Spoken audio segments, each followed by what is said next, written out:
कि बाकी बचा हुआ अमाउंट कंपनी कभी भी मांग सकती है। तो बैंक ने या फाइनेंशियल इंस्टीट्यूशन ने कंपनी को लोन देते वक्त कितना रुपया लिखा हुआ है? 10 करोड़। अब अगर 7 करोड़ रुपए वापस करेगा तो 7 करोड़ आ गया, फिर प्रॉब्लम आएगी। तो गवर्नमेंट ने कहा these shares must be fully paid up, माने पहले आप 3 करोड़ रुपए मंगाइए, बाकी बचा हुआ अमाउंट मंगाइए, बाकी बचे हुए अमाउंट को मंगा करके आपके कितने पैसे हो गए टोटल? वापस 10 करोड़ हो गए। 10 करोड़ रुपए आप वापस करेंगे तो 10 करोड़ रुपए का आपको फ्रेश इशू करना पड़ेगा, या कैपिटल रिडम्पशन रिजर्व क्रिएट करना पड़ेगा, या दोनों का कोई कॉम्बिनेशन लेना पड़ेगा। 4 करोड़ फ्रेश इशू कर दिए, 6 करोड़ प्रॉफिट में से ले लिए, या 6 करोड़ फ्रेश इशू कर दिए, 4 करोड़ का प्रॉफिट, 3 करोड़ फ्रेश इशू कर दिया, 7 करोड़ सीआरआर क्रिएट कर दिया। इस तरीके से आपको ये करना होता है। तो these are the condition which are necessary for redemption of preference share. ये चीज आपको ध्यान रखनी है। अब मैं आपको कुछ लिखवा रहा हूं, वो आप लिख लीजिए। मैं आपको लिखवा रहा हूं, मैंने अभी बोला profit which are otherwise available for dividend. मैंने बोला क्या?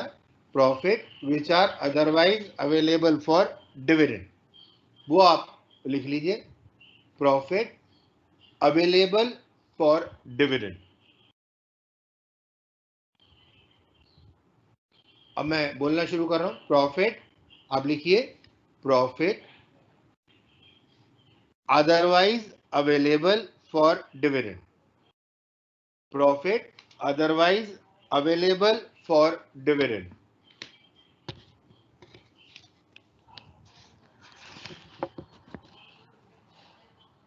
पहला, surplus in profit and loss account, surplus in income statement. Profit and loss account बोलिए या इनकम स्टेटमेंट बोलिए, एक ही बात है। पहला सरप्लस, दूसरा number 2 general reserve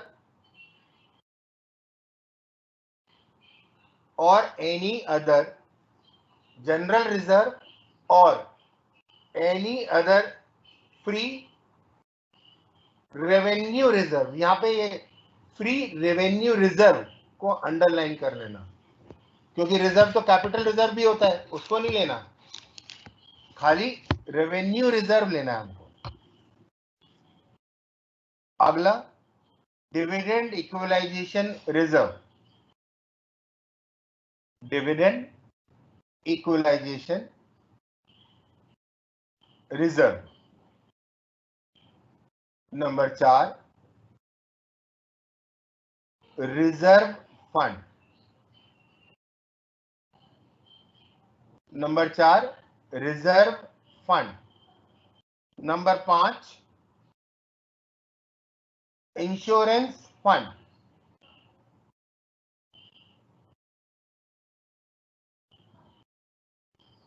number 6, workman compensation fund. Number 6, workman compensation fund. Number 7, workman accident fund.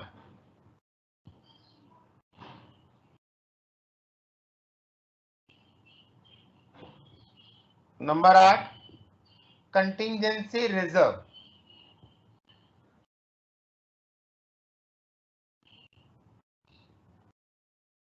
Number 9, provision for doubtful date.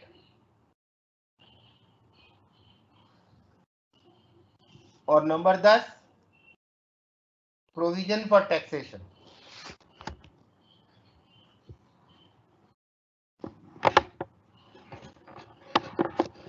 मैं काम करता हूं, मैं ये फंड, ये 10 फंड्स के नाम दोबारा बोल देता हूं। अगर जिन्होंने नहीं, एक बार चेक कर लीजिए, जिन्होंने नहीं लिखे वो इनको लिख लीजिए, क्योंकि बुक्स अभी जैसे मार्केट में बहुत ज़्यादा अवेलेबल नहीं है, या है भी तो अगर आपके पास है तो बहुत अच्छी बात है, तो उसमें से आप चेक कर सकते हैं, लेकिन आप लिख लीजिए इसको। मैं दोबारा से बोल देता हूं, आप फिर दोबारा से सुन लीजिए। पहला सरप्लस, दूसरा जनरल रिजर्व,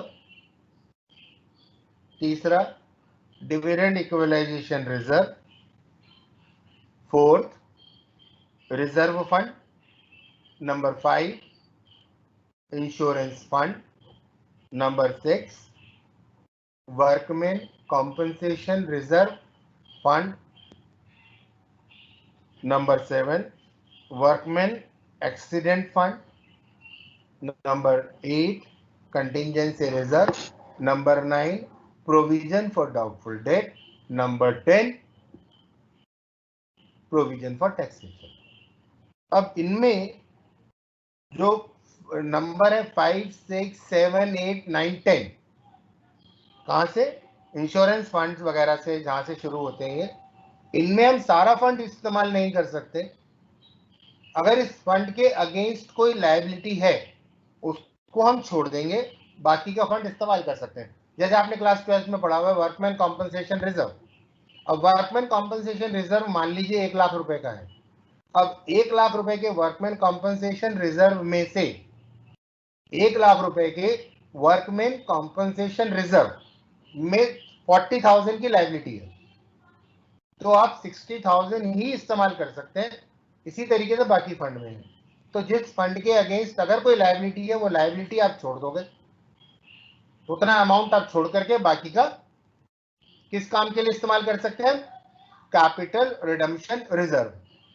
तो हमारी एंट्री क्या हो जाएगी, वर्कमैन कॉम्पनसेशन रिजर्व को हम डेबिट कर देंगे। क्या करेंगे, वर्कमैन कॉम्पनसेशन रिजर्व को डेबिट कर देंगे और कैपिटल रिडम्पशन रिजर्व को क्रेडिट कर देंगे। तो बैलेंस, अब हमारा एक नया अकाउंट बन गया जिसका नाम होगा कैपिटल रिडम्पशन रिजर्व। और ये कैपिटल रिडम्पशन रिजर्व आपने क्लास 12 में थर्ड बुक में पहले चैप्टर में जहां पे आपने बैलेंस शीट पढ़ा था वहां पे आपने रिजर्व एंड सरप्लस पढ़ा था। रिजर्व एंड सरप्लस में पहला आइटम कैपिटल रिडम्पशन रिजर्व ही होता है। उस वक्त आपको एक्सप्लेन नहीं किया, नहीं समझाया जा सकता था। ये कैपिटल रिडम्पशन रिजर्व जब प्रेफरेंस शेयर्स को रिडीम करा जाता है तब क्रिएट किया जाता है। कैपिटल रिडम्पशन रिजर्व ये रिजर्व एंड सरप्लस में अपीयर हो जाएगा। तो ये 10 प्रॉफिट हो गए जो कि डिवाइड हो सकते हैं। अब दूसरी लिस्ट आप लिख लीजिए। अब मैं उन फंड्स के नाम बता रहा हूं जो कि इस्तेमाल नहीं हो सकते, जहां से आप सीआरआर क्रिएट नहीं कर सकते, जहां से कंपनी सीआरआर क्रिएट नहीं कर सकते। अब इसको आप हेडिंग क्या देंगे, transfer to CRR is not allowed from the following fund. Transfer to capital redemption reserve is not allowed from these profits। कौन से प्रॉफिट है वो आप लिख लीजिए, मैं लिखवा देता हूं। सबसे पहले सिक्योरिटीज प्रीमियम अकाउंट। सबसे पहले securities premium account. Number 2 capital reserve.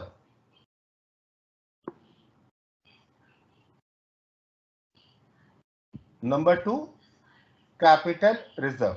Number 3 old balance of capital redemption reserve. Old balance of capital redemption reserve.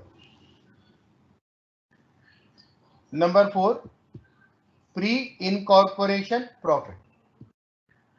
Pre माने पहले, इनकॉर्पोरेशन प्रॉफिट, कंपनी के इनकॉर्पोरेशन से पहले के कोई प्रॉफिट अगर है तो उनको हम बोलते हैं प्री इनकॉर्पोरेशन प्रॉफिट।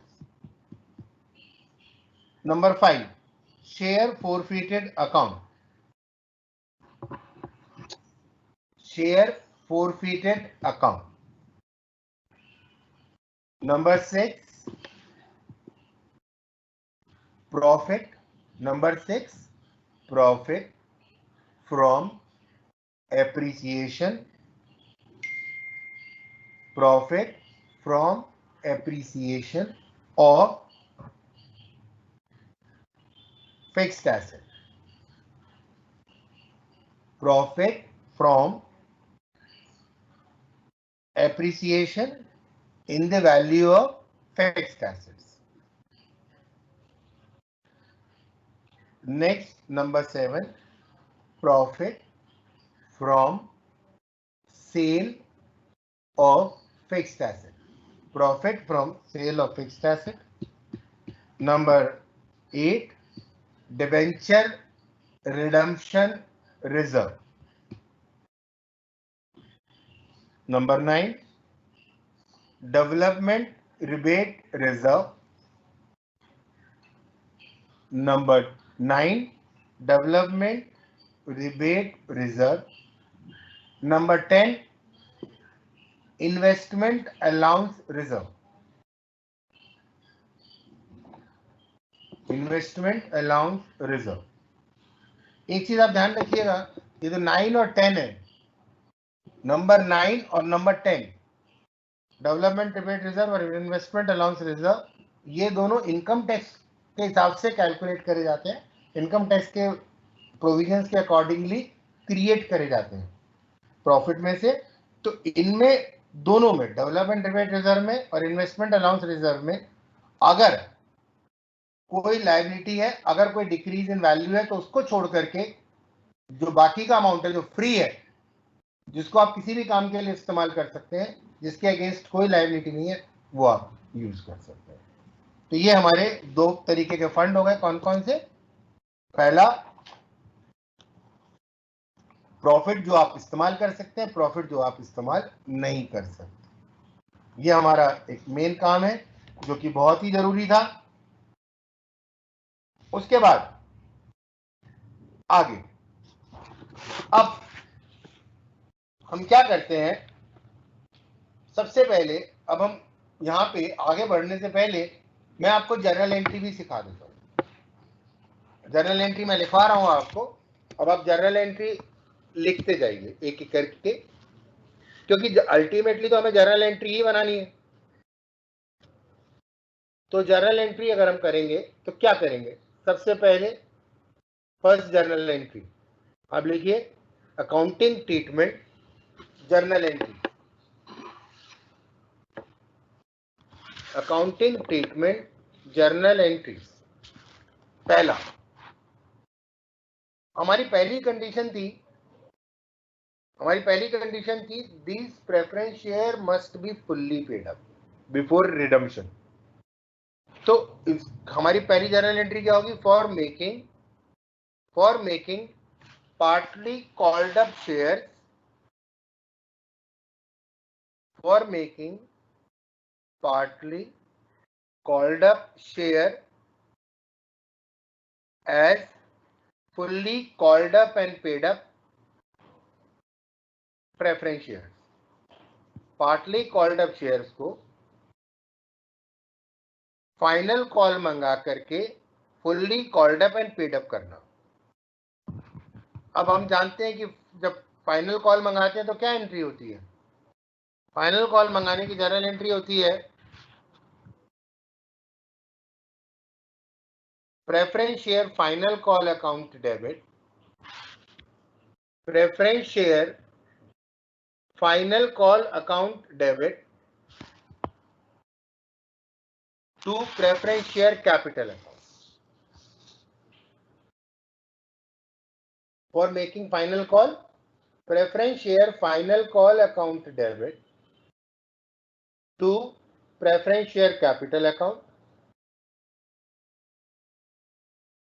और इसी में ही for receiving final call, bank account debit, पैसे आएंगे, bank will receive the money. जब बैंक रिसीव करेगा मनी तो bank account will be debited. Receiver हो गया बैंक, तो रिसीवर हो गया तो बैंक को डेबिट करेंगे, और फाइनल कॉल के पैसे हमको मिल रहे हैं वो हमारे पास आ जाएंगे। यहाँ पे एक चीज मैं आपको और बताता हूँ, एक बड़ा कंफ्यूजन होता है बच्चों को, आप भी सोचिए। अब शेयर फाइनल कॉल का, शेयर फाइनल कॉल का नेचर क्या होगा? पर्सनल है, रियल है, नॉमिनल है? आप सोचिए दोबारा। इसी जैसे हमने क्लास 12 में पढ़ा था, शेयर अलॉटमेंट अकाउंट पढ़ा, शेयर फर्स्ट कॉल अकाउंट पढ़ा, share second and final call, share third call, जो भी हमने पढ़े कॉल अकाउंट, इन कॉल अकाउंट का नेचर क्या होगा? पर्सनल है, रियल है, नॉमिनल है? मोस्टली हमने सबने रट रखा होता है। आप सोचिए क्या होगा?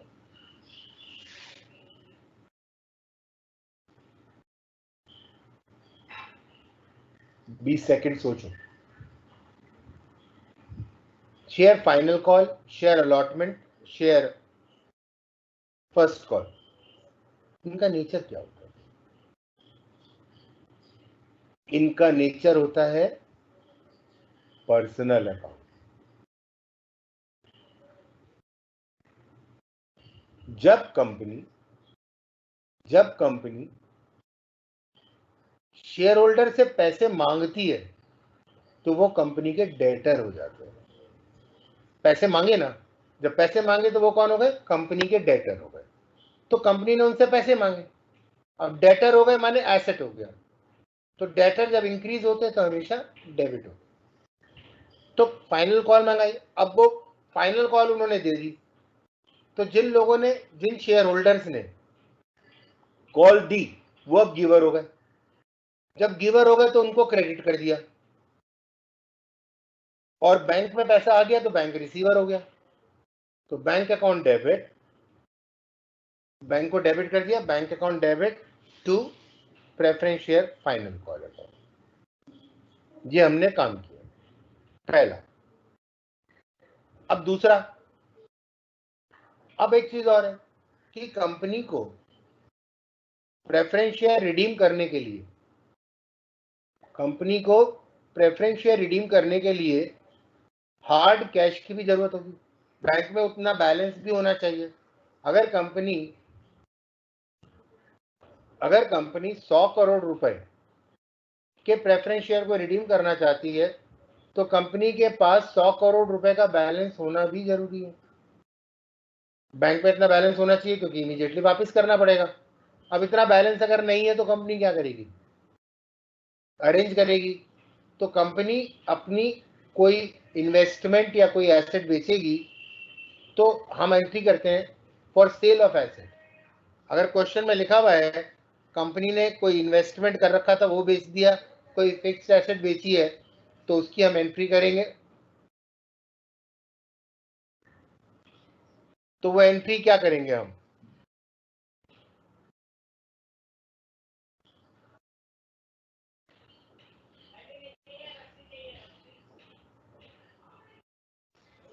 मैं 1 मिनट के लिए ये म्यूट कर रहा हूं।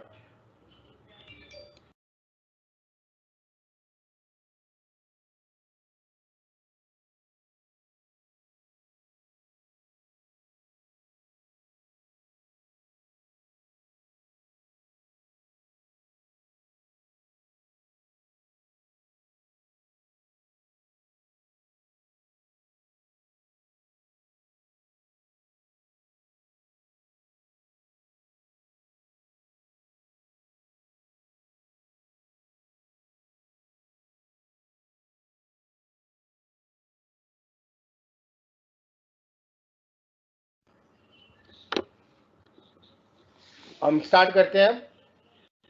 तो हम क्या करते हैं, अब जब कंपनी एसेट बेचेगी तो उन एसेट को बेचने में कंपनी को कोई प्रॉफिट भी हो सकता है, कोई लॉस भी हो सकता है।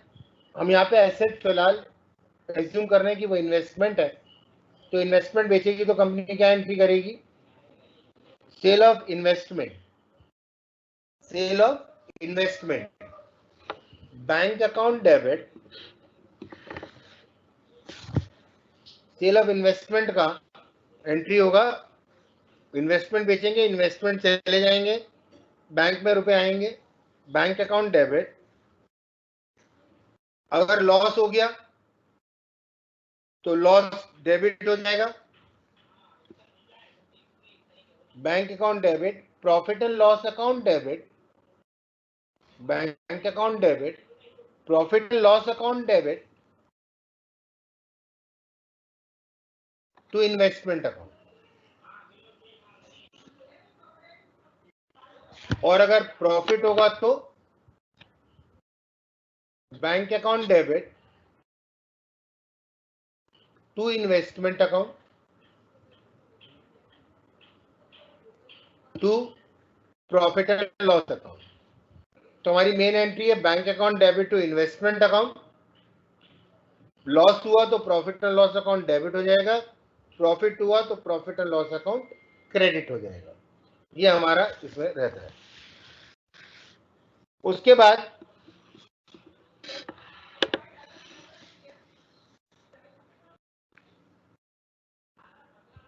फॉर इशू ऑफ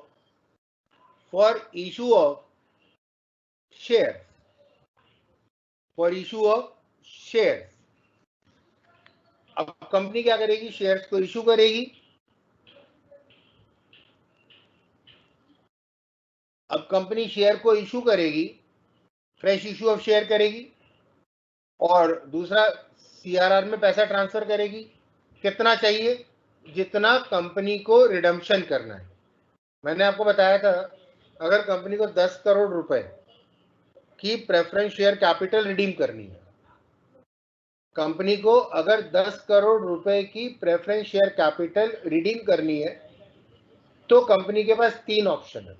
पहला, 10 करोड़ रुपए का फ्रेश इशू कर दे। नंबर 2, और 10 करोड़ रुपए प्रॉफिट में से ले ले और सीआरआर में ट्रांसफर कर दे। नंबर 3, कंपनी एक कॉम्बिनेशन बना ले। मान लीजिए कंपनी के पास 4 करोड़ रुपए का प्रॉफिट अवेलेबल है, कंपनी के पास 4 करोड़ रुपए का प्रॉफिट अवेलेबल है, तो company 4 crore profit and loss account में से ले ले, सीआरआर में ट्रांसफर कर दे और 6 करोड़ रुपए का फ्रेश इशू कर दे। तो कोई भी कॉम्बिनेशन करेंगे। तो इसके लिए कंपनी को यह पता होना चाहिए कि कंपनी को कितने रुपए की जरूरत है। तो हमारी अगली एंट्री होगी फॉर अमाउंट ड्यू, लिखिए आप, for amount due to preference share holders, for amount due to preference share holders. यहां पे 2 पॉसिबिलिटी है। पहला, at par, amount due to preference share holders at par, amount due to preference share holder at par, preference share capital account debit to preference share holders account, preference share capital account debit to preference share holders account, और amount due to preference share holders at premium, amount due to preference share holders at premium. Bracket में हम लिख सकते हैं when preference shares are to be redeemed at premium, when preference shares are to be redeemed at premium.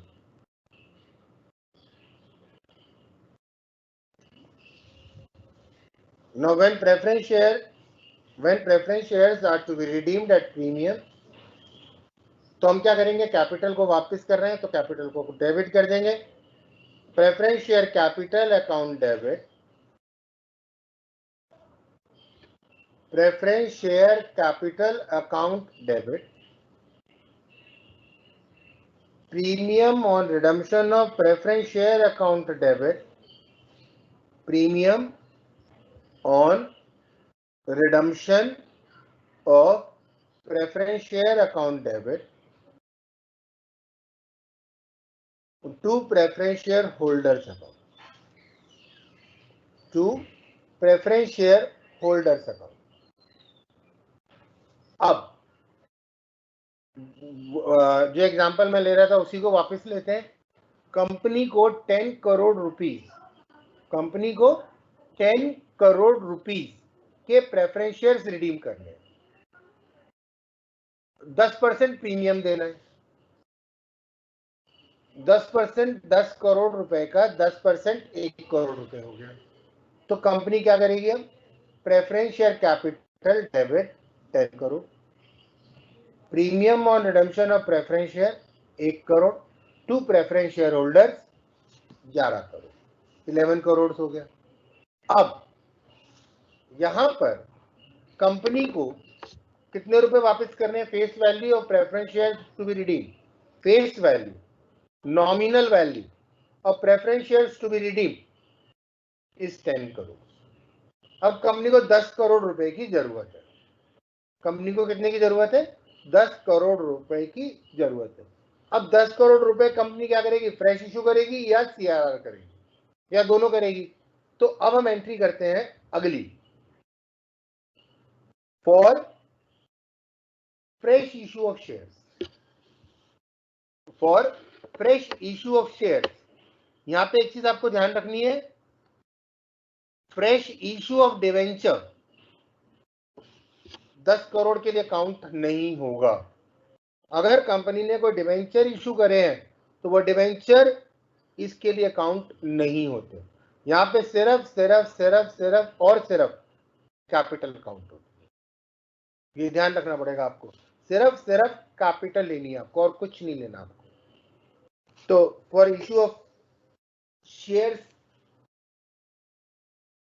अब issue of shares की entry तो आपको आती है, bank account debit, for issue of shares bank account debit to share application and allotment account, bank account debit to share application and allotment account। दूसरी entry share application and allotment account debit, share application and allotment account debit to share capital account,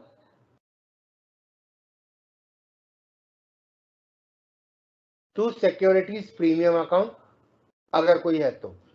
अगर share premium पे issue करें तो share application and allotment account debit to share capital account to securities premium account. ये हमारा यहाँ पे काम हो जाता है, ये आपको रहेगा। ये हमारा हो गया एक। अब कंपनी सीआरआर क्रिएट करेगी, फॉर क्रिएटिंग सीआरआर, अगला लिखिए आप, for creating CRR, for creating capital redemption reserve.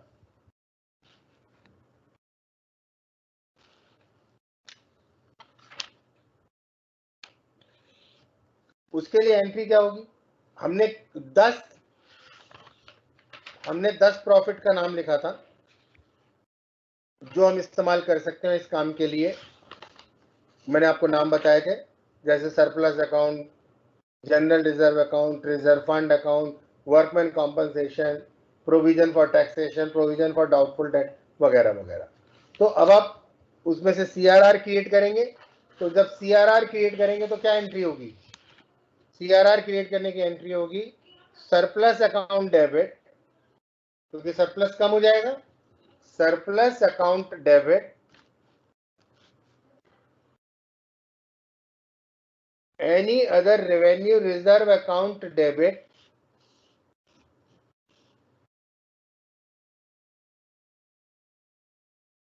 to capital redemption reserve account,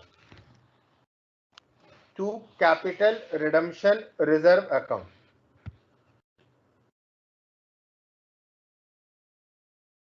अब यहां पे आप एक चीज लिख लीजिए, लिखिए आप, nominal value of preference shares to be redeemed,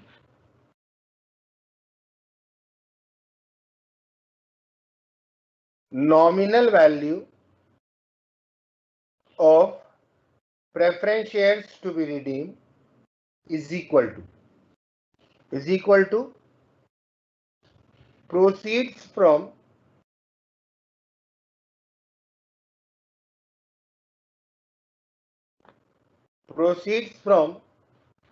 issue of fresh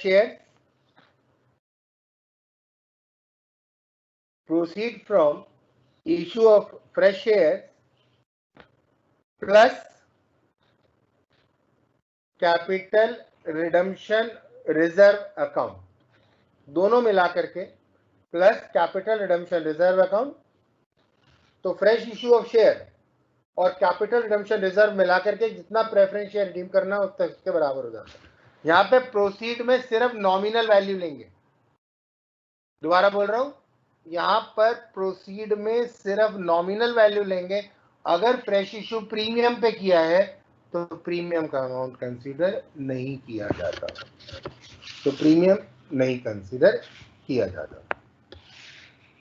उसके बाद हम प्रेफरेंस शेयर होल्डर्स को वापस पेमेंट कर देंगे।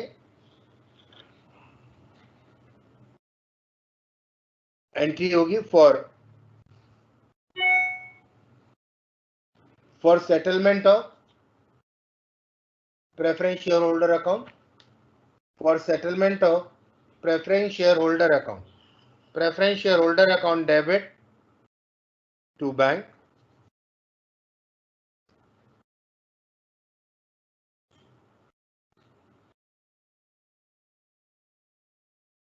Preference share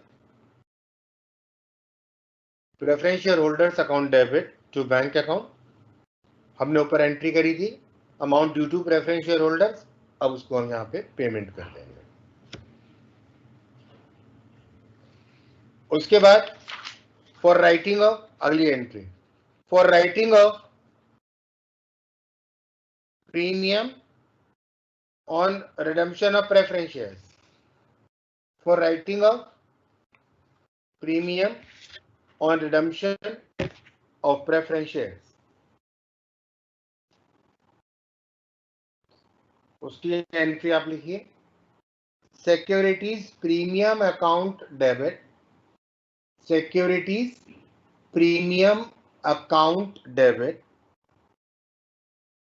capital profit account debit,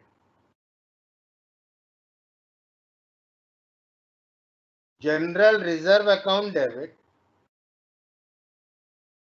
surplus account debit to premium on redemption of preference shares, to premium on redemption of preference shares।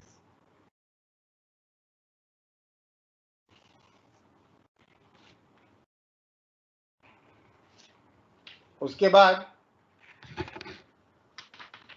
For issue of bonus share, हमने कहा था balance of capital redemption reserve account can be utilised, balance of capital redemption reserve account can be utilised only for issue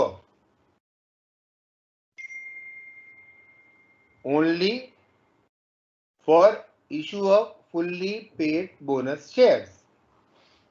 तो हमारी entry होगी capital redemption reserve account debit,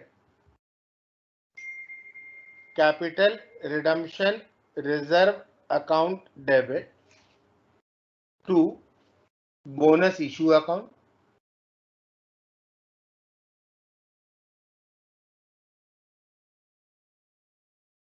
और इसी के साथ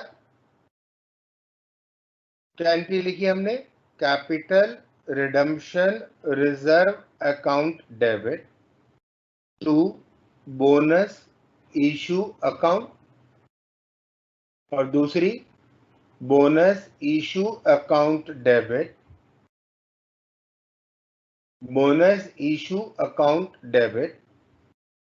टू शेयर कैपिटल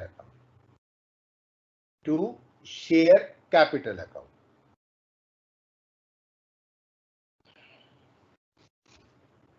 और बोनस इशू करने के लिए मान लीजिए हमारे पास कैपिटल रिडम्पशन रिजर्व में 1 करोड़ का बैलेंस है, कैपिटल रिडम्पशन रिजर्व में 1 करोड़ रुपए का बैलेंस है और कंपनी को 1 करोड़ 50 लाख 1 करोड़ 50 लाख के बोनस शेयर देने,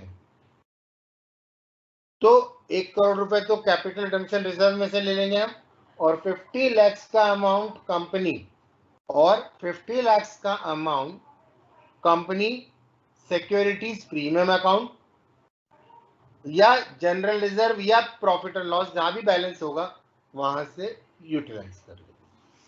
तो उस केस में हमारी जर्नल एंट्री हो जाएगी कैपिटल रिडम्पशन अकाउंट डेबिट सबसे पहले, 2 नंबर पे security premium reserve account, 3 number पे कोई भी सरप्लस, और 2 bonus issue account debit to share capital. Now these are the journal entry.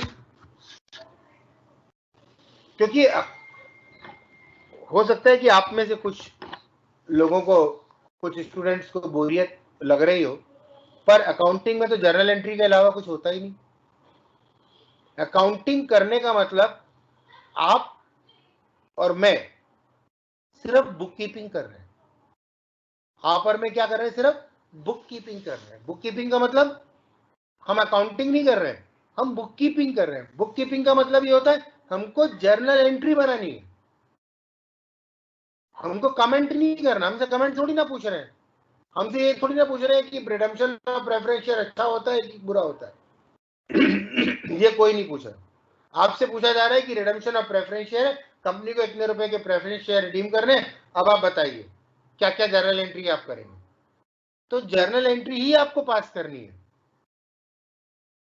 तो अगर आप में से कोई स्टूडेंट ये सोचता है कि सर जर्नल एंट्री करके तो मैं बोर हो गया, तो अकाउंटिंग तो उसके बिना हो नहीं सकती। अकाउंटिंग में सिर्फ जर्नल एंट्री ही करनी है, तो जर्नल एंट्री ही आपको समझनी है। अब आप सोचिए, अब आप कंडीशंस को और जर्नल एंट्रीज को मैच करिए। देखिए आपको एक चीज कैसे समझ में आती है। पहली कंडीशन क्या है? Share must be fully paid up before redemption. Share must be fully paid up, तो आपने पहली एंट्री करी फुल्ली पेड अप करने के लिए, कॉल मंगाई। अब मैं जल्दी बोल रहा हूं, for making preference share final call account debit to preference share capital bank account debit to preference share final call account. फिर आपने क्या किया? अब पैसे की जरूरत है, आपने कोई एसेट बेच दिया। अब एसेट बेचते हैं तो आपको पता है कि वो तो क्या एंट्री होती है। एसेट बेचने का रिडम्पशन में कोई अलग से एंट्री नहीं होती। एसेट बेची, पैसे आए, बैंक को डेबिट कर दिया, एसेट गई, एसेट को क्रेडिट कर दिया। लॉस डेबिट इनकम क्रेडिट, ये हमने एंट्री पास कर दी। तो इस तरीके से हमारी एंट्री पास हो गई। उसके बाद आपने क्या किया? Amount due to preference share holder कर दिया। कितने पैसे देने वो आपने निकाल लिया। Preference share capital account debit premium और redemption of preference share account debit to preference share holder account. हमें पता लग गया कितने पैसे नॉमिनल वैल्यू चाहिए। अब उस नॉमिनल वैल्यू को हमारे पास 2 सोर्सेज है, या तो सीआरआर क्रिएट करें या फ्रेश इशू करें। तो एक एंट्री फ्रेश इशू की कर ली, फिर सीआरआर की कर दी। पैसे दे दिए प्रेफरेंस शेयर होल्डर को, preference share holder to bank. इसके बाद अगर हमने प्रीमियम पे रिडीम करे, प्रीमियम कंपनी के लिए नुकसान हो गया, उसको राइट ऑफ कर दिया सिक्योरिटी प्रीमियम अकाउंट से या कैपिटल प्रॉफिट से, और उसके बाद कंपनी ने बोनस इशू कर दिया। Now these are the journal entries that we have. अब मैं आपको एक अब क्वेश्चन ही करने हैं, इसके बाद तो और कुछ होता नहीं है। तो क्वेश्चन आप करिए। मैं क्वेश्चन ले रहा हूं अब आपके लिए।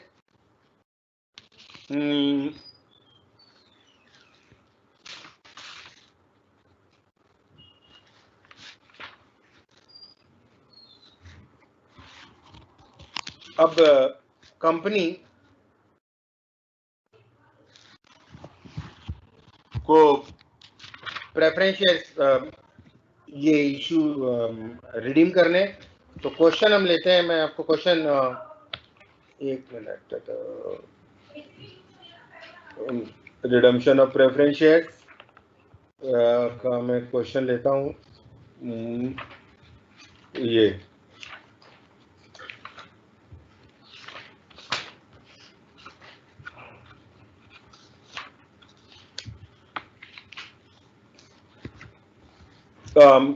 एक काम करते हैं आप, मैं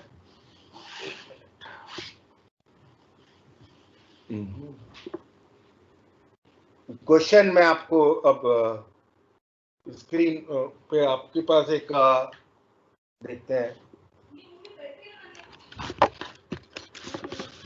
ये एक बोर्ड आपके सामने आ गया होगा। यहाँ पे ये एक बोर्ड में ले रहा हूँ, इस पे मैं क्वेश्चन लिख देता हूँ। कंपनी के पास क्या इंफॉर्मेशन है, पहले आप वो देखिए। कंपनी के पास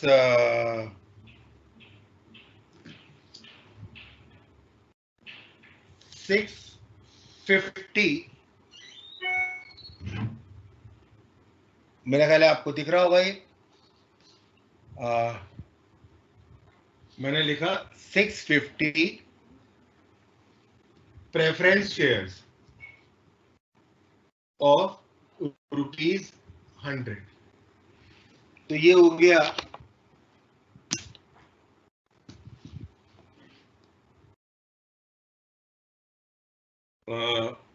65,000।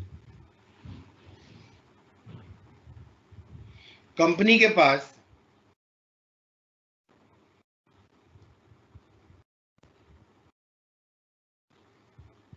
सरप्लस है 36,000।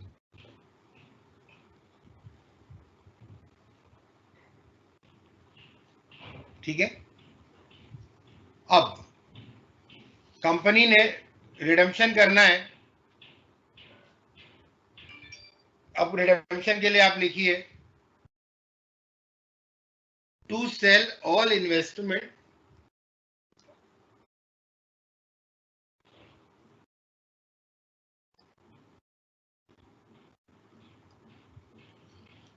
Of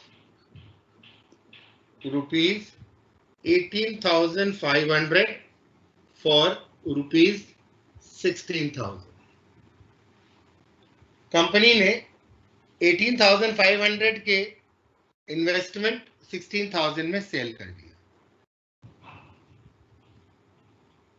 preference shares are to be redeemed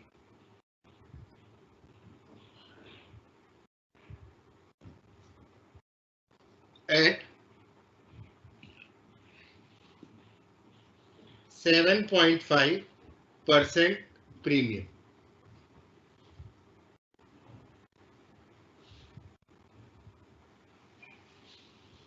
company के पास प्रेफरेंस शेयर कैपिटल है 65,000 रुपीज की। These preference shares are to be redeemed at a premium of 7.5%। इसके लिए कंपनी ने क्या किया, कंपनी ने इन्वेस्टमेंट सेल कर दिया 16,500 का,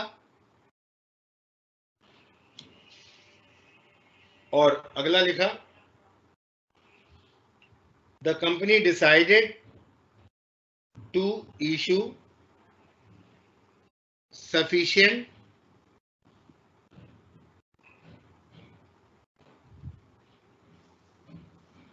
equity shares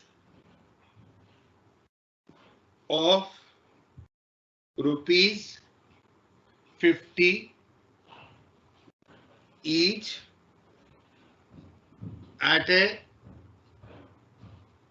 premium of ₹30।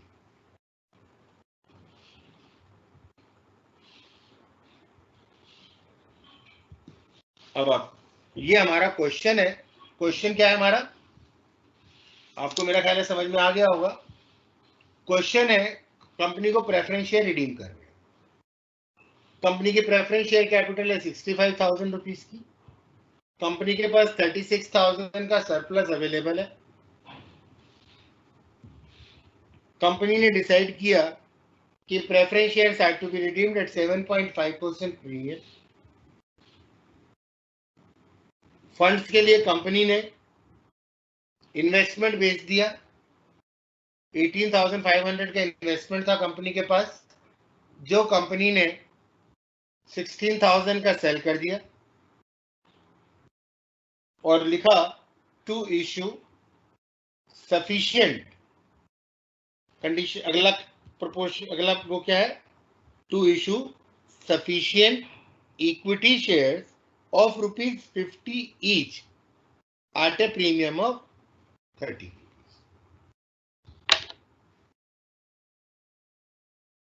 मैं यहाँ पे 1 मिनट अभी 30 सेकंड के लिए रुक रहा हूं, आप क्वेश्चन को समझ लीजिए। ये कंपनी की एक बैलेंस शीट में लिखा होगा या कंपनी का क्वेश्चन होगा, और ये J.R. मोंगा की किताब का क्वेश्चन नंबर 5 है। J.R. मोंगा की किताब का क्वेश्चन नंबर 5 मेरा क्लियर है?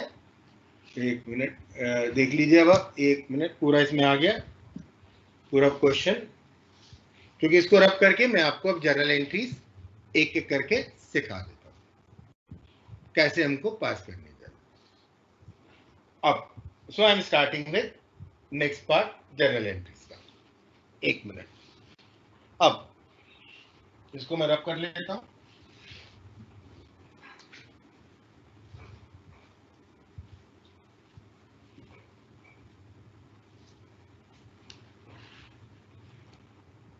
अब हमने क्या कहा था?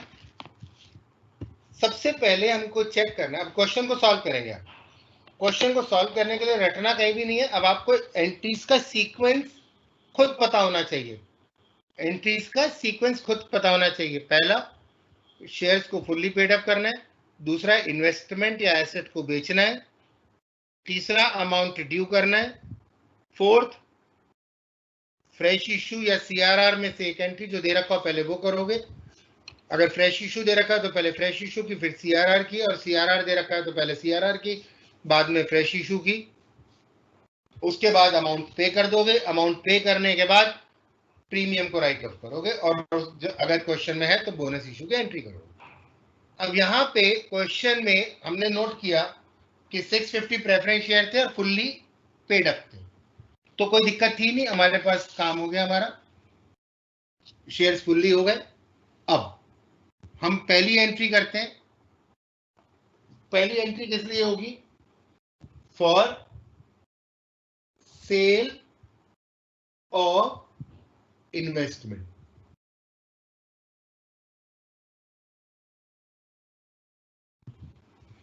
पहली एंट्री किस लिए? For sale of investment. अब आप कहोगे सर सेल ऑफ इन्वेस्टमेंट की एंट्री क्यों करेंगे? तो जो सेल ऑफ इन्वेस्टमेंट की एंट्री है, इन्वेस्टमेंट बेचने से जो प्रॉफिट या लॉस होगा, इन्वेस्टमेंट बेचने से जो प्रॉफिट या लॉस होगा, प्रॉफिट को तो हम नहीं लेंगे, क्योंकि profit on sale of fixed asset को हम कंसीडर नहीं करते। आपने देखा था प्रॉफिट नॉट अवेलेबल। लेकिन अगर कोई नुकसान हो गया तो हमारा सरप्लस कम हो जाएगा और फ्रेश इशू का अमाउंट बढ़ जाएगा। अभी आप समझ में आ जाएगा आपको। आपने इन्वेस्टमेंट बेचा 18,500 का इन्वेस्टमेंट, कंपनी ने 16,000 का सेल करा। Bank account debit 16,000, surplus account debit 2,500 to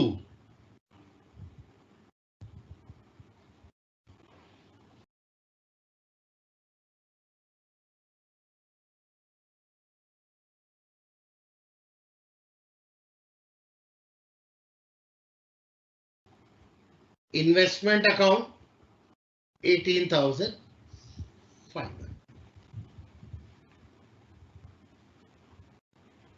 bank account debit, surplus account debit to investment account 18,500. Number 2. Amount due to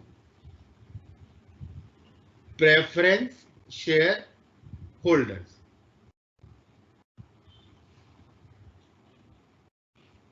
Amount due to preference shareholders.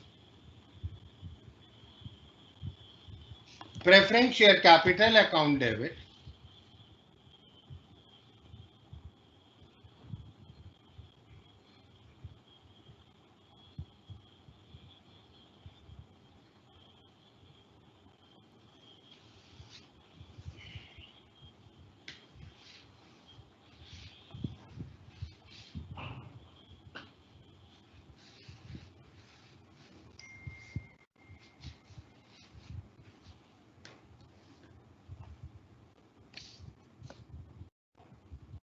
Preference share capital account debit 65,000.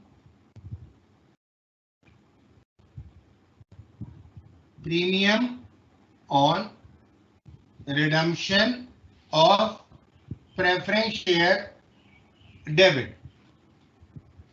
Premium on redemption of preference shares debit 65,000 का 7.5%.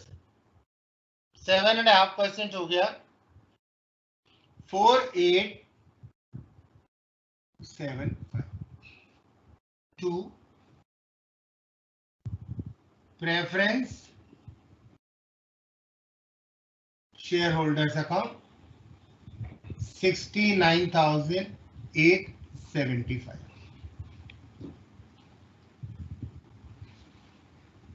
Preference share capital account debit 65,000. Premium on redemption of preference share account debit 4875 to preference shareholders account 69,875. Number 3. अब हमको हमारे company को 65,000 rupees का arrangement करना है. अब company ने यहाँ पे फ्रेश इशू का अमाउंट तो दिया नहीं है. कंपनी ने लिखा है sufficient number of shares are issued. Sufficient number of shares of ₹50 are issued. अब आपको देखना है कि कितने शेयर का अमाउंट दिया नहीं है, तो सबसे पहले आप क्या करोगे, CRR का इस्तेमाल करोगे, प्रॉफिट का इस्तेमाल करोगे. कंपनी के पास सरप्लस कितना था? कंपनी के पास सरप्लस था 36,000. कितने का सरप्लस हमने लिखा था? 36,000 का. इस 36,000 के सरप्लस में से कंपनी को 2,500 का लॉस हो गया. कंपनी ने इन्वेस्टमेंट बेचा, 2,500 का लॉस हो गया. कंपनी ने 2,500 का लॉस 36,000 में से कम कर दिया. कंपनी के पास प्रॉफिट अवेलेबल है 33,500. कितना प्रॉफिट अवेलेबल है कंपनी के पास? 33,500 का प्रॉफिट अवेलेबल है. ठीक है, कंपनी के पास कितने का प्रॉफिट अवेलेबल है? 33,500. तो कंपनी क्या एंट्री करेगी? Surplus account debit to capital redemption reserve account 33,500.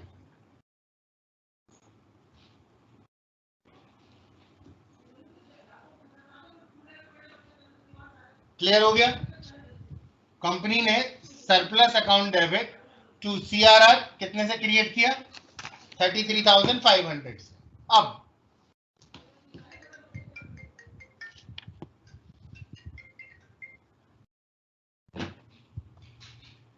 इसके बाद हमें रिडम्पशन के लिए अमाउंट चाहिए 65,000 का. 65,000 में से 33,500 सरप्लस से CRR हो गया. तो फ्रेश इशू कितने का होगा? Fresh issue is equal to 65,000 minus 33,500 is equal to 31,000। आया समझ में आपको? मैंने आपको बताया था कि जितना अमाउंट, जितनी nominal value preference shares redemption के लिए चाहिए होती है, उसके दो सोर्सेज होते हैं, या तो कंपनी सीआरआर क्रिएट करे या फ्रेश इशू करे। सीआरआर 33,500 का हो गया, तो फ्रेश इशू हो गया 31,500 का। अब यहाँ पे नंबर ऑफ शेयर दिया नहीं है, तो आपने कहा सर नंबर ऑफ शेयर्स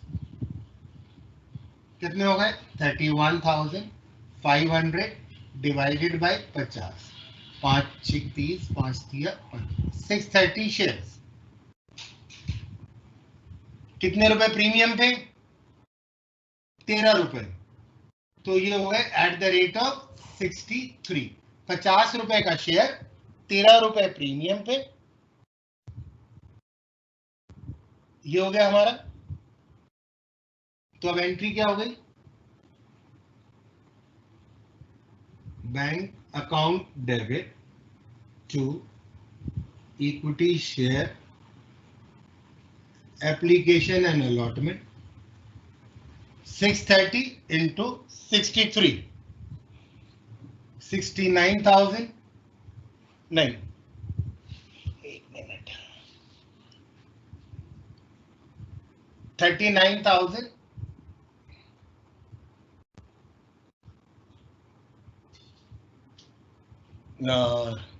690,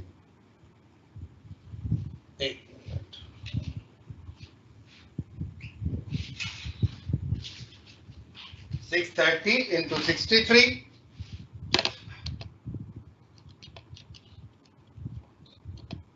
39,690। दूसरी entry equity share application and allotment to equity share capital to SPR 39,690 और 31,500 8190। उसके बाद preference share holders to bank,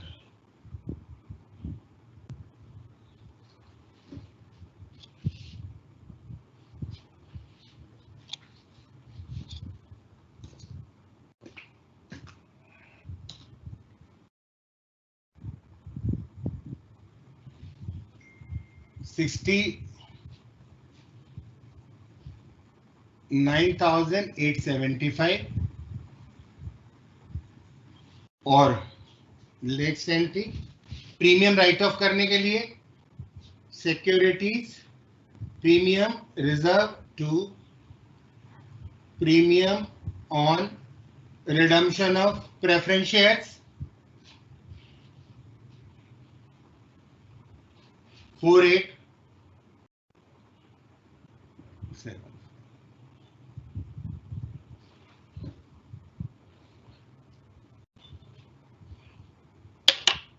So this is how the question is.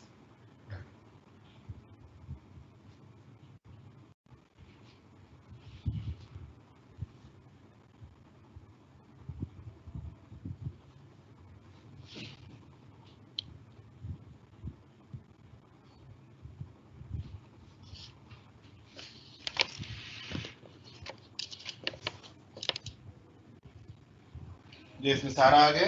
पहला for sale of investment, for sale of investment bank account debit surplus account debit 2,500 का नुकसान हो गया, तो investment account. दूसरी entry for amount due to preference share holders, preference share capital account debit 65,000, premium on redemption of preference shares debit 4875 to preference share holder, दोनों को plus कर दिया 69,875। अब फ्रेश इशू का अमाउंट दिया हुआ नहीं है, कहा है आप खुद निकालिए, तो हमें खुद निकालना पड़ेगा कंपनी के बिहाफ पे। हमने एक इक्वेशन लिखी थी, preference to be redeemed is equal to nominal value of preference shares to be redeemed is equal to CRR plus fresh issue. Nominal value 65,000 is equal to CRR का amount is 33,500। कहां से आया? 36,000 का profit था, जिसमें से 2,500 का नुकसान हो गया। अगर प्रॉफिट होता तो हम उसको कंसीडर नहीं करेंगे, लेकिन नुकसान हो गया तो कंसीडर करते हैं। आप जानते हैं लॉसेस को कंसीडर करना पड़ता है। तो हमारे पास बच गया सरप्लस 33,500 का। वो सरप्लस हमने यूटिलाइज कर लिया सीआरआर के लिए। अब फ्रेश इशू करना पड़ेगा, तो हमने कहा 65,000 माइनस 33,500, 31,500। अब नंबर ऑफ शेयर तो हमें दिया नहीं है और प्रीमियम दे रखा है 13 रुपए पर शेयर के हिसाब से, तो हमें नंबर ऑफ शेयर चाहिए। तो हमने कहा number of share is equal to 31,500 upon 50, 630 share at the rate of 63, माने 50 रुपए का शेयर, 13 रुपए प्रीमियम पे। टोटल अमाउंट आएगा 39,690। फिर हमने करा bank account debit to equity share application and allotment, equity share application and allotment to equity share capital to securities premium account. हमारी कंडीशन कंप्लीट हो गई। कंडीशन कंप्लीट करने के बाद हमने प्रेफरेंस शेयर होल्डर्स को पेमेंट कर दिया, preference share holders account debit to bank account, और फिर सिक्योरिटी प्रीमियम, ये जो प्रीमियम आपने यहाँ पे दिया था, premium on redemption of preference share, ये कंपनी के लिए नुकसान हो गया, लॉस हो गया। इस लॉस को राइट ऑफ करेंगे, securities premium reserve account debit to premium on redemption of preference share. पहले ये premium on redemption first securities premium reserve में से दिया जाता है, कि आपको ध्यान रखना, क्योंकि आपने पढ़ा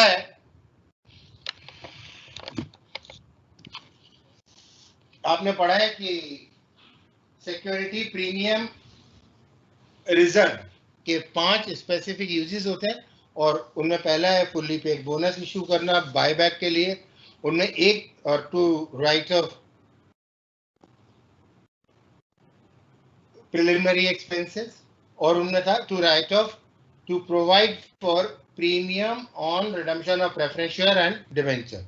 तो जो प्रीमियम हम देते हैं प्रेफरेंस शेयर्स के रिडीम्पशन पे, वो सब पहले हमको सिक्योरिटी प्रीमियम में से राइट ऑफ करना पड़ता है, फिर कैपिटल प्रॉफिट में से, फिर जनरल रिजर्व या सरप्लस में से। ये हम करके कर देते। So this is what we are supposed to do. These are the general entries that one is supposed to do.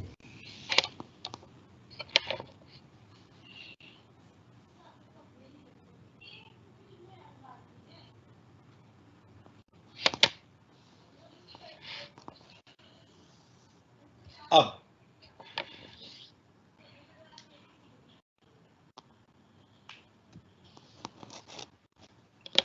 मैं आपको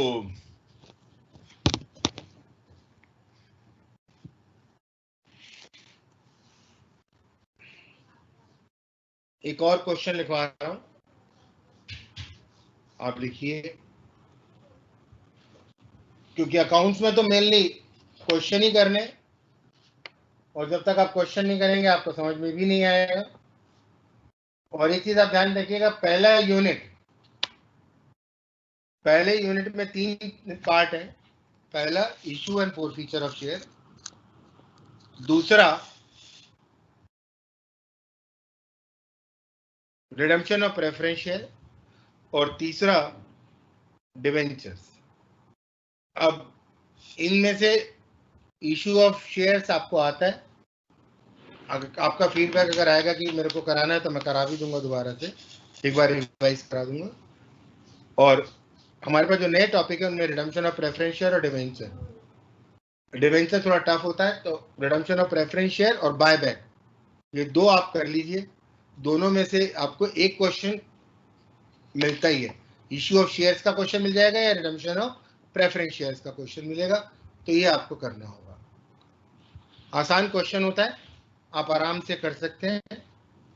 अब आप लिखिए अगला question,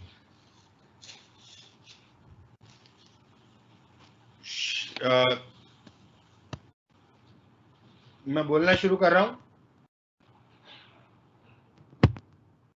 4,000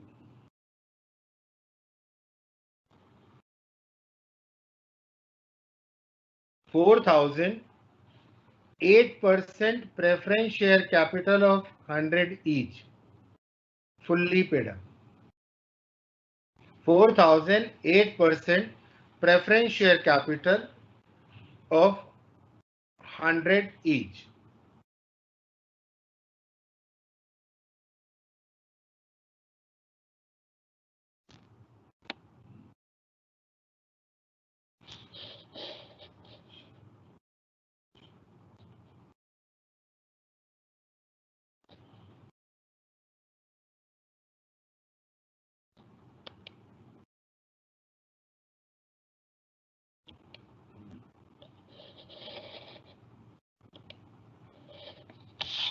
$4,000 preference, 4,008% preference share capital of 100 each, 4 lakh rupees.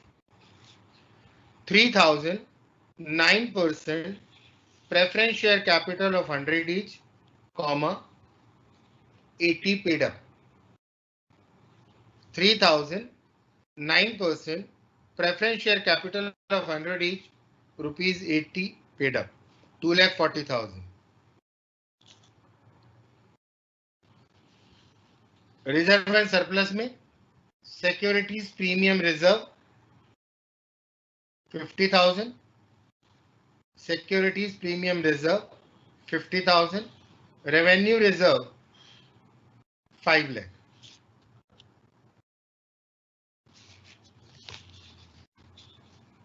Revenue reserve 5 lakh.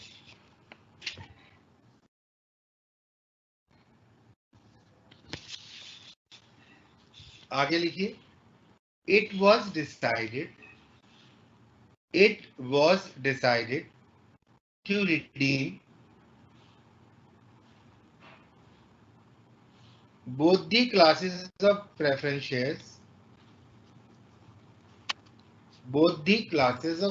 shares, at 5% premium.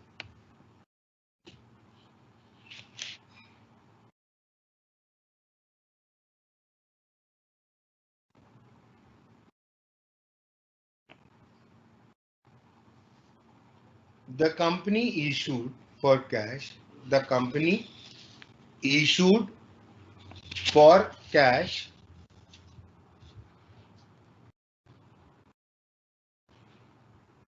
So many equity shares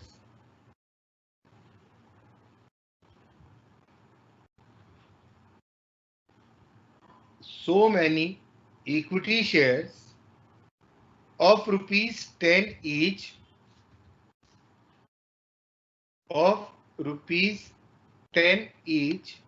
as were necessary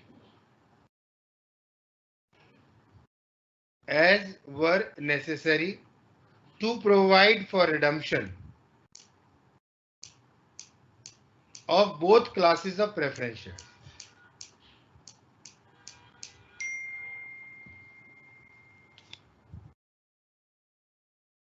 Give the necessary journal entries.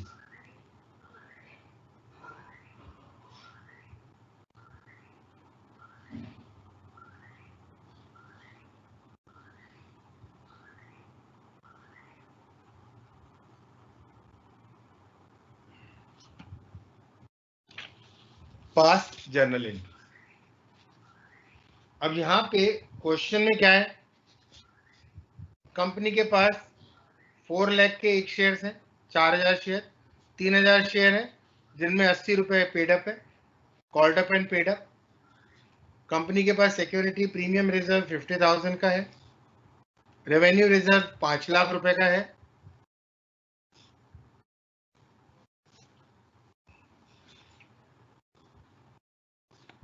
Company के पास एक चीज और लिख लीजिए, कंपनी के पास कैश और बैंक बैलेंस, मतलब company के पास बैंक बैलेंस जो है वो 6,60,000 रुपीज का है. कंपनी के पास बैंक बैलेंस 6,60,000 रुपीज का है. ये इसलिए लिख लेते हैं कि अगर ओवरड्राफ्ट की जरूरत पड़ेगी तो कंपनी ओवरड्राफ्ट अरेंज करेगी। अब क्वेश्चन को सॉल्व करना है। सबसे पहले मैंने आपको बताया इस चैप्टर को सॉल्व करने के लिए आपको अपनी सीक्वेंस अपने आप बनानी पड़ेगी। आपको क्या करना है, सबसे पहले आप अपनी सीक्वेंस बना के रखिए। पहली entry, for making shares fully called up and paid up, लिखना है आप लिख लीजिए। शेयर्स को fully called up and paid up करिए। दूसरा, इन्वेस्टमेंट की सेल करिए, फिक्स्ड एसेट की सेल। तीसरा, amount due to preference share holders. Fourth, CRR या फ्रेश इश्यू जो भी दे रखा है। पांचवा, दूसरी entry CRR fresh issue. Six, preference share holder का payment. Seventh, premium on redemption को राइट ऑफ करना है। 8, बोनस इश्यू की एंट्री करनी है अगर दे रखी है। अब पहले क्वेश्चन में हमने देखा 3000 share, 9% preference share capital, 80 rupees हमने मंगाए हुए हैं। 100 में से 20 रुपए और मंगाएंगे। पहले इन शेयर्स को fully called up and paid up करेंगे। जब fully called up and paid up करेंगे तो क्या होगा, पहली entry, for making final call, for making final call on, for making final call on 3000 shares at the rate of 20, for making final call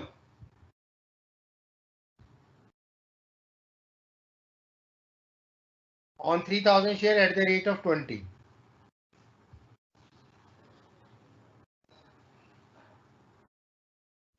अब 3000 share पे 20 रुपए के हिसाब से 60,000 रुपए बनते हैं। तो हमारी जर्नल एंट्री क्या हो गई, 9% preference share final call account debit, 9% preference share final call account debit 60,000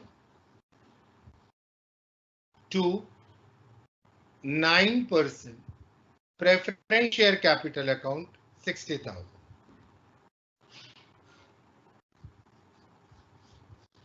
First entry, for making final call.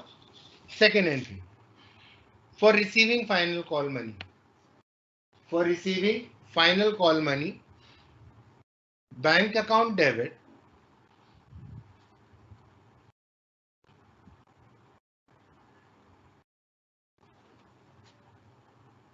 bank account debit to 9% preference share final call account, bank account debit to 9%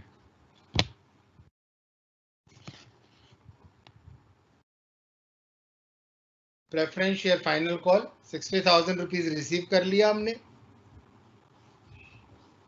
अब अगली entry हमने कहा for making sale of investment. अब sale of investment इसमें है नहीं, fixed asset का भी सेल नहीं है, छोड़ दिया हमने। Next entry, for making amount due to preference share holders, for making amount due to preference share holders. अब दोनों प्रेफरेंस शेयर्स हम लिखा हुआ ऊपर क्वेश्चन में, the company decided to redeem both the classes of preference shares. दो classes of preference share है, एक 8% प्रेफरेंस शेयर है, एक 9% प्रेफरेंस शेयर है। हम दोनों को रिडीम करेंगे। नेक्स्ट एंट्री है for amount due, for amount due to both classes of preference share holders, for amount due to both classes of preference shareholders.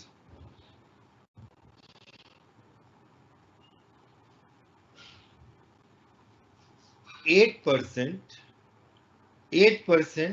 preference share capital account debit 4 lakh, 8% preference share capital account debit 4 lakh, 9% preference share capital account debit 3 lakh, 9% preference share capital account debit 3 lakh. Premium on redemption of preference share capital account debit.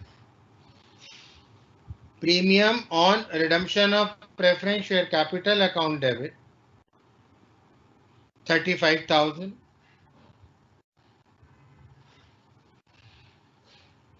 To preference shareholders account 7,35,000.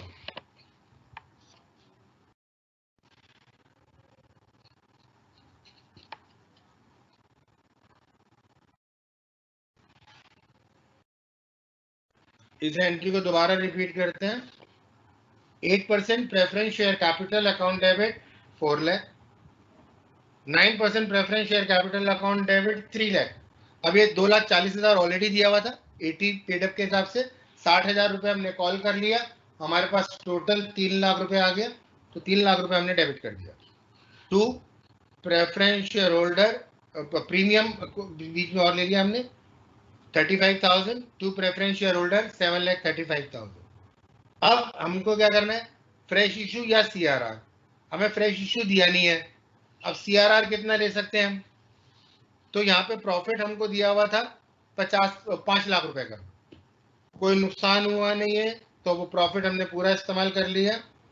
For transfer of revenue reserve, for transfer of revenue reserve to CRR account, for transfer of revenue reserve to CRR account. Revenue reserve account debit,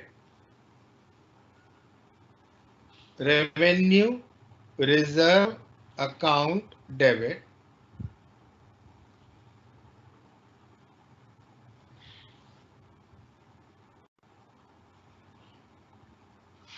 5 lakh. To capital redemption reserve account, to capital redemption reserve account 5 lakh.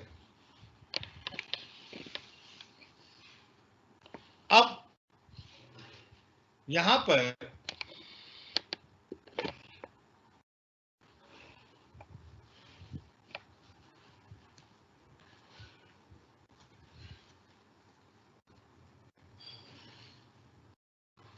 आप देखिए आपको कितना reduction करना है.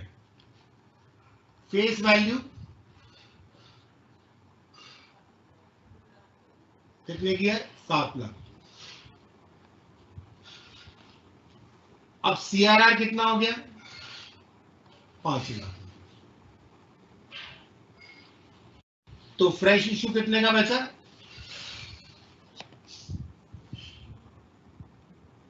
हमारे को face value preference share जो redeem करने हैं वो 7 लाख रुपए. सीआरआर कितना है, 5 लाख रुपए. तो फ्रेश इशू कितना हो गया, 2 लाख रुपए. और शेयर की फेस वैल्यू कितनी है, तो हमने नंबर ऑफ शेयर निकाल लिया. 10 रुपए का शेयर है,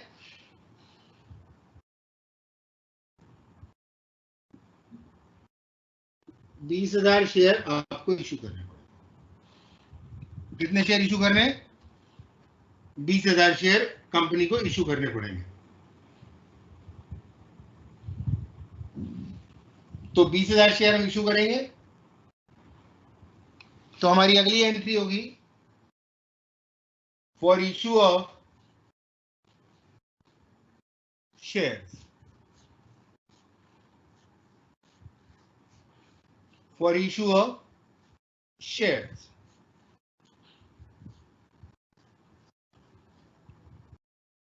2 लाख के शेयर हम इशू करेंगे. बैंक अकाउंट डेबिट क्या एंट्री होगी, bank account debit to share application and allotment account. Bank account debit to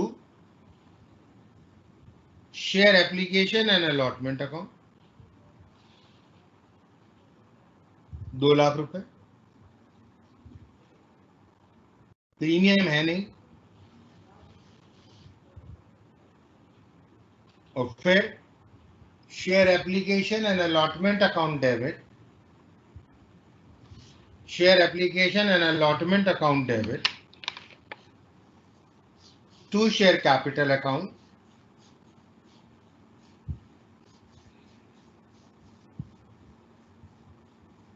to share capital account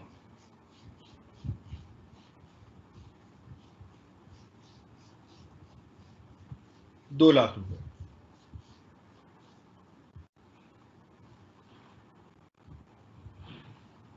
तो अभी तक हमने क्या किया, शेयर्स फुल्ली कॉल्ड अप नहीं थे, उनको फुल्ली कॉल्ड अप करा, फाइनल कॉल मंगाई, फाइनल कॉल मंगा के फाइनल कॉल को रिसीव करा, फाइनल कॉल को रिसीव करके फाइनल कॉल को रिसीव किया, फाइनल कॉल को रिसीव करके हमने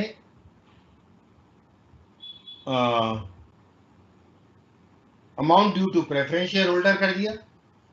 amount due to preference share holder 7,35,000 से किया।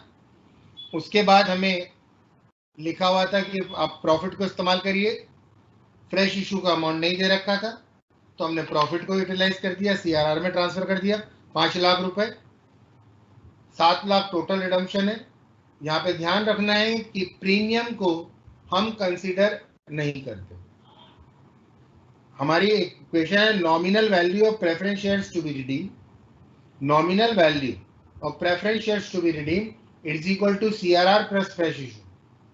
तो नॉमिनल वैल्यू है 7 lakh, CRR 5 lakh, fresh issue 2 lakh रुपए हमने निकाल लिया। 2 लाख रुपए की हमने फ्रेश इशू की एंट्री कर दी, वो हो गई bank account debit to share, bank account debit to share application and allotment account, share application and allotment account debit to share capital account. इस हमारी लीगल रिक्वायरमेंट कंप्लीट हो गई। लीगल रिक्वायरमेंट कंप्लीट करने के बाद आप पेमेंट करेंगे। Preference share holders account debit, preference share holders account debit to bank account, preference share holders account debit to bank account 7,35,000, preference share holders account debit to bank account 7,35,000। फिर premium को write off करेंगे, फिर premium को write off करेंगे। जो premium और redemption of preference share है, तो उसकी एंट्री क्या होगी, हमारे को सबसे पहले सिक्योरिटी प्रीमियम इस्तेमाल करना है। 50,000 का सिक्योरिटी प्रीमियम क्वेश्चन में दे रखा है हमें, तो security premium reserve account debit 35,000, security premium reserve account debit 35,000 to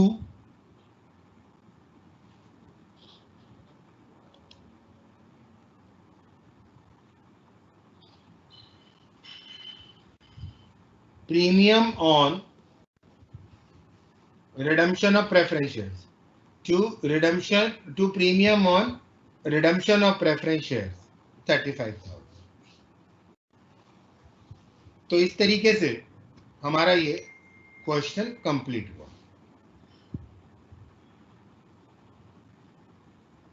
सारी एंट्रीज हमारी हो गई हैं।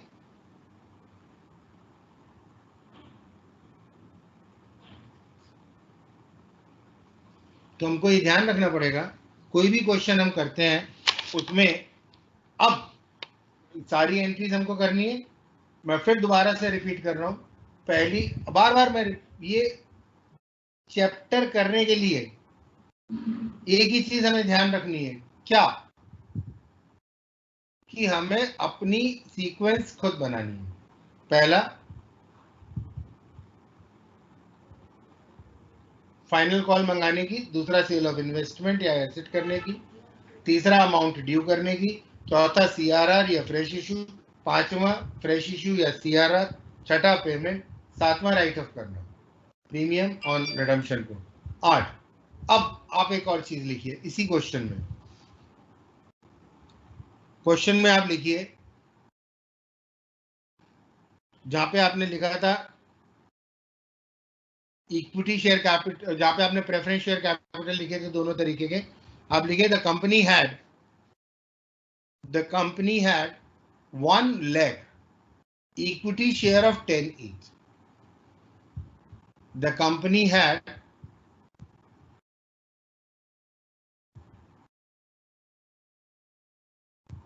1 lakh equity shares of rupees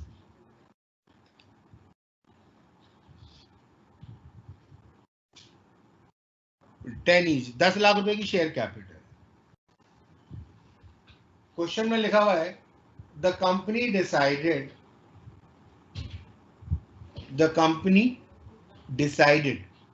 ये क्वेश्चन का पार्ट है। The company decided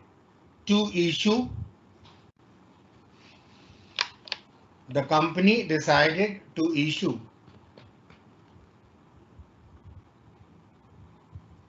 one equity shares. The company decided to issue one equity share for every two share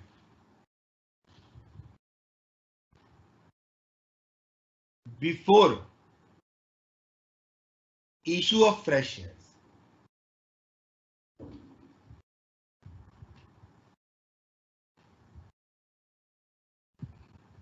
That is,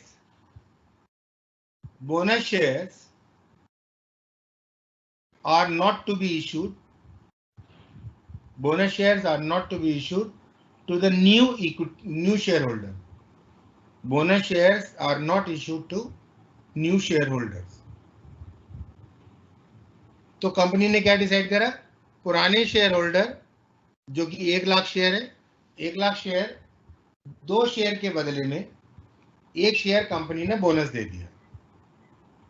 तो 1 लाख शेयर के ऊपर कंपनी कितना बोनस देगी, 2 के ऊपर 1, तो 1 लाख पे 50,000 शेयर।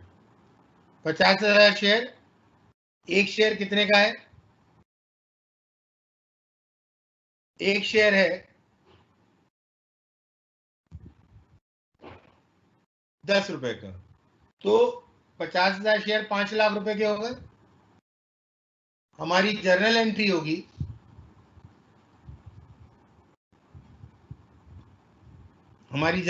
होगी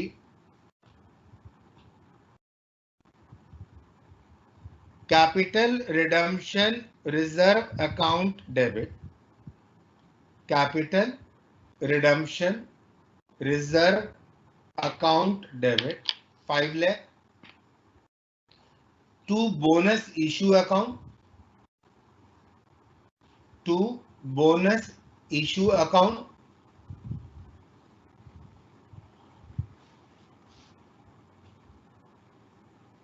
5 lakh, and next will be bonus issue account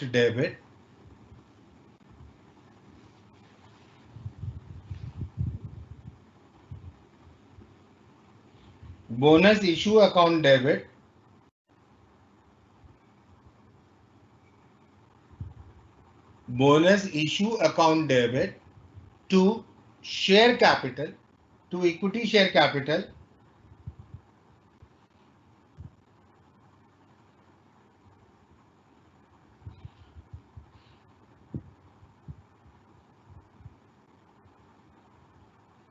bonus issue account debit to equity share capital account.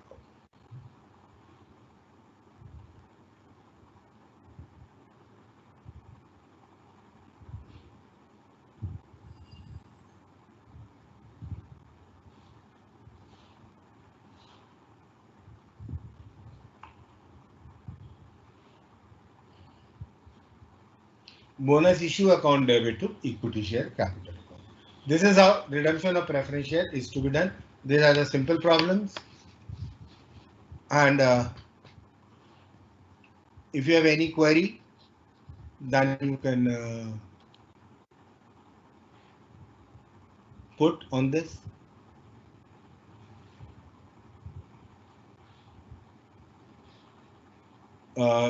Queries can be, I think, can be asked by on this. You can just note it down. I'll answer if you have the queries.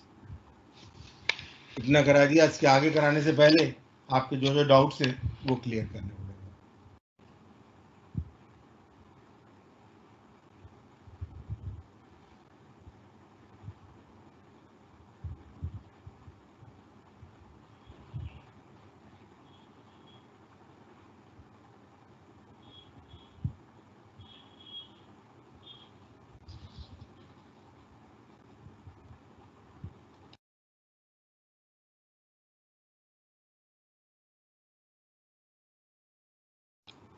You can put your queries here. Any query that you have.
Any query, अब वो कैसे आएगी यार?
So now I think everybody has got it. Preference shares के ये जो redemption का chapter है, उसमें ये part होता है जिस तरीके से मैंने आपको बताया, जर्नल एंट्रीज यही होती हैं. आपको ये जर्नल एंट्रीज करनी है और इसके हिसाब से क्वेश्चन करने. जितने क्वेश्चन आप कर सकते हैं आप करिए. और मेन इसमें जर्नल एंट्रीज का ही काम है. प्रेफरेंस शेयर्स में जितने आप जर्नल ये करेंगे, मैंने 2 क्वेश्चन आपको कराए हैं. एक बुक का असाइनमेंट जे.आर. मुंगा की किताब का क्वेश्चन नंबर 5 है और दूसरा क्वेश्चन नंबर 6 है. 2 क्वेश्चन मैंने लिए हैं आपके अभी, और अभी अगली क्लास में भी इसी को ही कंटिन्यू करना पड़ेगा. And please